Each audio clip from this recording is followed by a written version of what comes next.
They did against Kentucky and the way they're playing in the second half of this game, they're going to be a hard out for a team that's sort of picked to the middle, picked in the middle of the pack.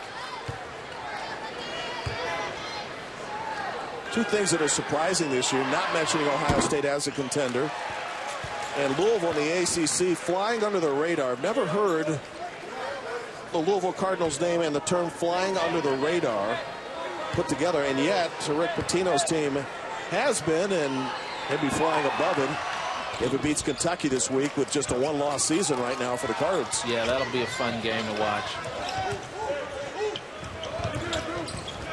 Buckeyes with the basketball in their scarlet and gray.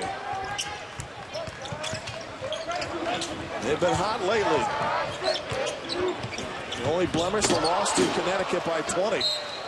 Actually played Virginia very well in the Big Ten ACC Challenge. Yeah. Now that last offensive set, everybody's cutting hard, very excited. That's the first time that the ball's hit all 5 players.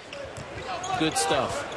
Instead of beginning the game with the three-point shooting contest, which has left them blank so far in the game in 13 attempts.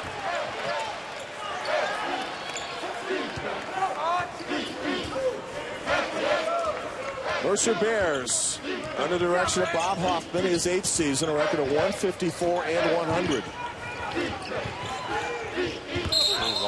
Said during the summer they resorted to reading a book called Failing Forward. Had each player read different chapters of it, apply it to their own lives and their own games, and said the bonding for the Bears was significant because of it. Did you rely on books when you were at Brown or at Oregon State?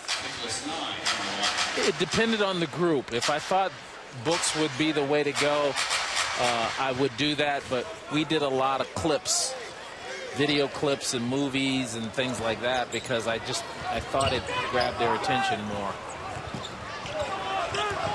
Good split of the defense. Ohio State gets into transition. There's Mitchell battling inside, unable to score it. Mercer could use a run, down by 13.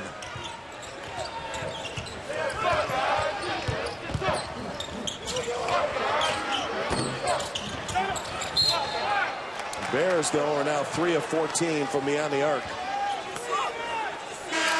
Well, a lot of that has to do with how Ohio State's ramped up their defense. Every shot that Mercer's taking is contested.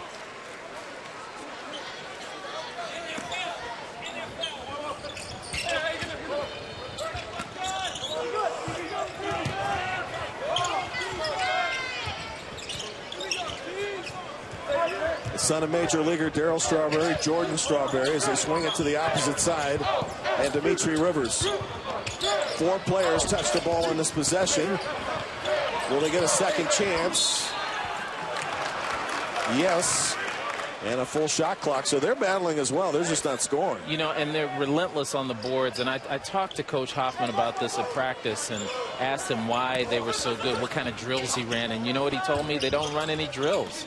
He just emphasizes it, and the guys go and get rebounds. That's different, isn't it? That you don't know how different that is. Good help side defense there. It does leave a shooter from the key, and a good fake by Milby, but he misses the shot.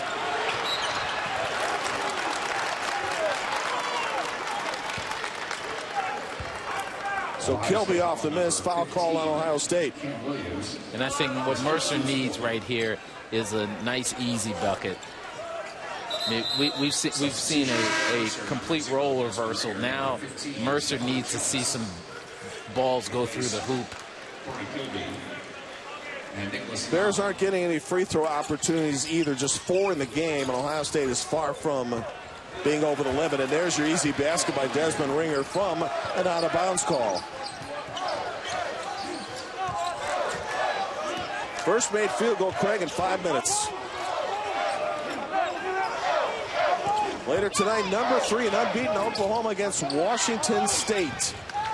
Big 12 matching up against the Pac-12 on ESPNU, live from the Hawaiian Airlines Diamond Head Classic. They have already had 2 terrific games today. Auburn winning by 5 and Harvard by 3 in overtime. against BYU.